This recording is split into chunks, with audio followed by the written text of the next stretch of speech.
Want to change the world? Start off by making your bed. If you make your bed every morning, you will have accomplished the first task of the day. It will give you a small sense of pride, and it will encourage you to do another task, and another, and another.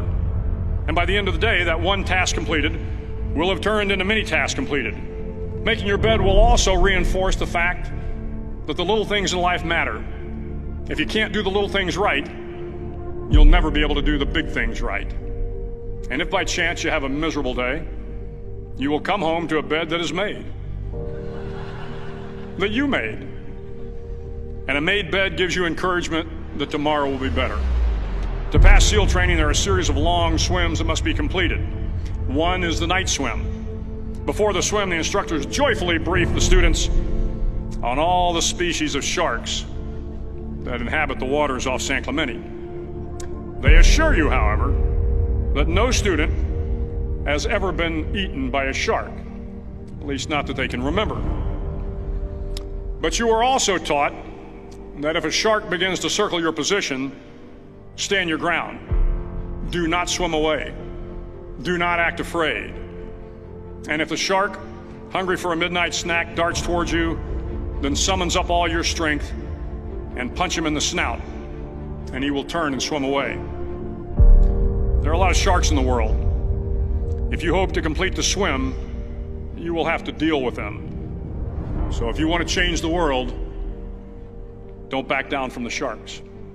Over a few weeks of difficult training, my SEAL class, which started with 150 men, was down to just 42. There were now 6 boat crews of 7 men each. I was in the boat with the tall guys, but the best boat crew we had was made up of the little guys, the Munchkin crew, we called them. No one was over 5'5". The Munchkin boat crew had 1 American Indian, 1 African American, 1 Polish American, 1 Greek American, 1 Italian American, and 2 tough kids from the Midwest. They out-paddled, outran, and outswam all the other boat crews. The big men in the other boat crews would always make good-natured fun of the tiny little flippers the Munchkins put on their tiny little feet prior to every swim. But somehow these little guys from every corner of the nation and the world always had the last laugh, swimming faster than everyone and reaching the shore long before the rest of us. SEAL training was a great equalizer. Nothing mattered but your will to succeed, not your color, not your ethnic background, not your education, not your social status. If you want to change the world, measure a person by the size of their heart, not by the size of their flippers. The 9th week of training is referred to as Hell Week. It is 6 days of no sleep, constant physical and mental harassment, and 1 special day at the Mud Flats. The Mud Flats are an area between San Diego and Tijuana where the water runs off and creates the Tijuana Sloughs, a swampy patch of terrain where the mud will engulf you. It is on Wednesday of Hell Week that you paddle down to the mud flats and spend the next 15 hours trying to survive the freezing cold, the howling wind, and the incessant pressure to quit from the instructors. As the sun began to set that Wednesday evening, my training class, having committed some egregious infraction of the rules, was ordered into the mud. The mud consumed each man till there was nothing visible but our heads. The instructors told us we could leave the mud if only 5 men would quit.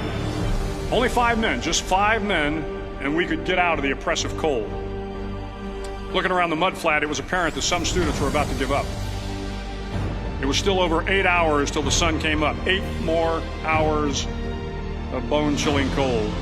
The chattering teeth and the shivering moans of the trainees were so loud, it was hard to hear anything. And then one voice began to echo through the night. One voice raised in song.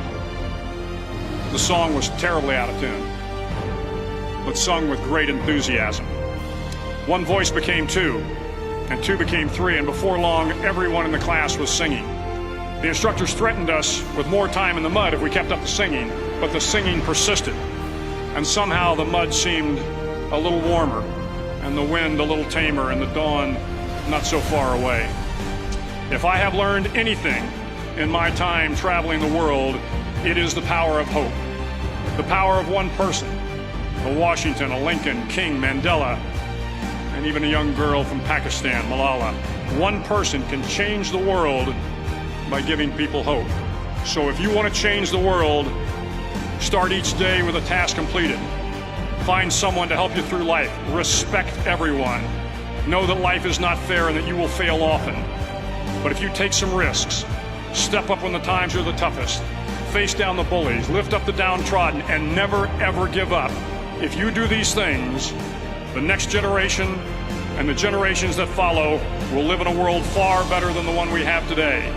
And what started here will indeed have changed the world for the better.